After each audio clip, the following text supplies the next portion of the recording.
స్వస్తిక్ company వాళ్ళు దాన్ని check ఇచ్చారు. ఇంకా చాలా మంది చెక్కులు ఇస్తారు.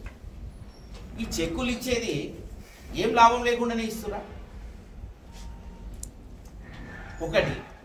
రెండోది ఏంది, ఏదైతే ఆ డెవలప్మెంట్ ఫండ్ వాళ్ళు చాలా స్కూల్ ఉన్నాయి, చాలా ఊళ్ళు ఉన్నాయి, అవి ఉన్నాయి, దాన్ని కూడా యూజ్ చేయొచ్చు.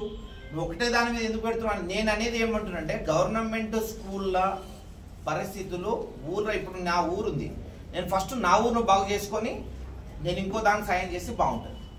నేను కట్టొద్దు అనేది కాన్సెప్ట్ చెప్తలే. గవర్నమెంట్కి తగ్గట్టే అదే పైసలు మీరు కంప్లీట్ చేస్తురా ఒకటి.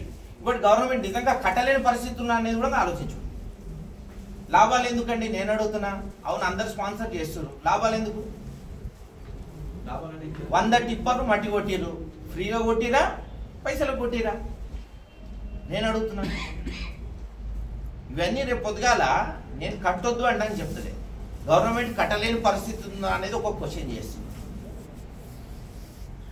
ఇప్పుడు మండలను అడుగుతున్నా, నేనేదో మండలిని అడిగి వదిలిపెడతలేదు. మండల అభివృద్ధి కూడా నేను 2 మండలాలకు కోటి రూపాయలు ఇస్తానని చెప్తున్నా, కానీ అది నేను దగ్గరుండి ఇది చేస్తా అది చేస్తానని చెప్తాను. ముఖ్యమంత్రి గారి దాంట్లో డిపాజిట్ చేస్తా అంటున్నా.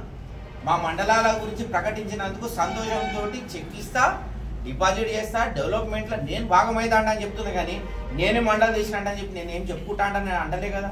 స్థానిక ఎమ్మెల్యే గారికి, ముఖ్యమంత్రి గారికి అభినందనలు తెలుపుతా అందరి ముంగల.